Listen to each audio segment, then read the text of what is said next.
All right, let's jump right in. We're going to talk about a really profound and honestly pretty terrifying idea about why groups of people can go so wrong. It's a theory that came out of one of the darkest times in history, and it tries to answer a question that I think we all wrestle with.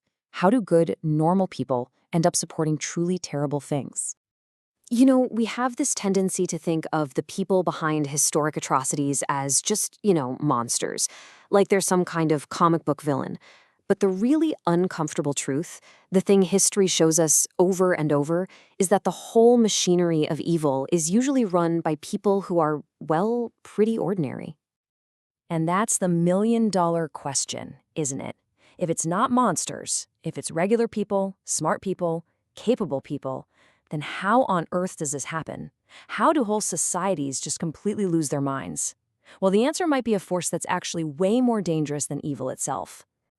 To really get this, we have to go back in time, to a very specific and very dark place. Because this isn't some abstract theory from a university lecture hall. No, this idea was forged in the fire, in the face of absolute tyranny. So I want you to picture this. It's 1943. A German theologian, Dietrich Bonhoeffer, is sitting in a Nazi prison cell, and he's wrestling with this huge question.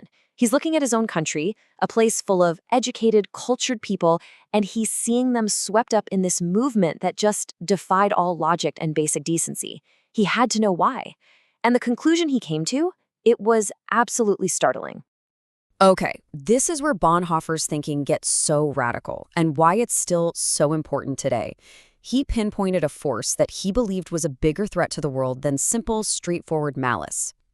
So when Bonhoeffer uses the word stupidity, he's not talking about a low IQ, not at all. For him, it's a moral failure. It's a willing surrender of your own ability to think.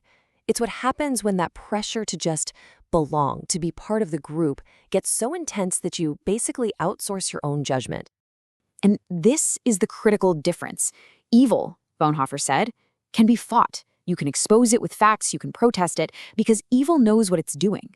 But this kind of stupidity, it's like a closed loop. The person isn't even aware of the harm they're causing, and any fact you throw at them that doesn't fit their worldview, it just bounces right off. And that right there is why he said something so chilling. I mean, how do you reason with someone who's decided to stop reasoning? You can't use logic against a belief that wasn't built on logic to begin with. The person becomes a kind of tool, you see, able to do almost anything, all without being malicious in their own heart. So how does this actually work? How does a perfectly capable, thinking person get sucked into this unthinking state? Well, Bonhoeffer actually laid out the psychological playbook. And let me just say this again because it's so important. This has nothing to do with how smart you are. This whole thing preys on one of our deepest human needs, the desire to be part of a tribe, to be accepted. When a powerful movement comes along, it's so tempting to trade your own tricky questions for the easy answers and loyalty of the group. It just feels safer to agree than to be the one weirdo standing on the outside.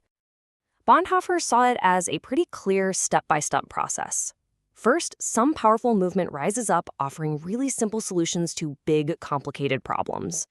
Then, as people join, their own individual identity starts to kind of dissolve into the group's identity. And pretty soon, you don't need to think complex thoughts anymore because the group gives you these easy, catchy slogans that do all the thinking for you. And this is when we get to the most dangerous part of the whole process. Because once the group has taken over the job of thinking, the person develops this strange and powerful immunity, an immunity to reality itself. At this point, the person isn't really generating their own ideas anymore. They're just a mouthpiece.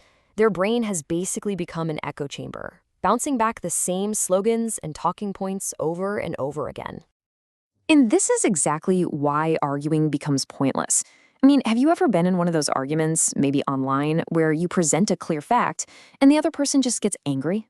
Well, this is why. When someone's identity is totally fused with a group, a fact isn't just a fact anymore.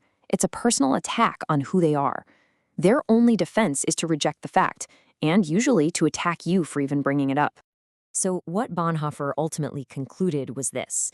It's not a personal flaw. It's a social disease. It's like a virus that can spread through a whole society when the conditions are just right. When a powerful group rises, stirs up a lot of fear, and demands total conformity. But here's the good news. Bonhoeffer wasn't all doom and gloom. From inside that prison cell, He didn't just diagnose the disease, he also figured out the only known cure. And it's not something that comes from the outside, it's completely internal. The antidote to this collective stupidity isn't more facts or smarter arguments. It's something much simpler and much harder. It's courage. The moral courage to stand apart, to ask the questions nobody else is asking, and to trust your own gut, even when you're the only one. And in the end, that's what it all comes down to. Just the immense, incredible strength it takes for one single person to hold on to their own thoughts, to their own humanity, when the entire world around them is screaming at them to just get in line, to obey, to stop thinking.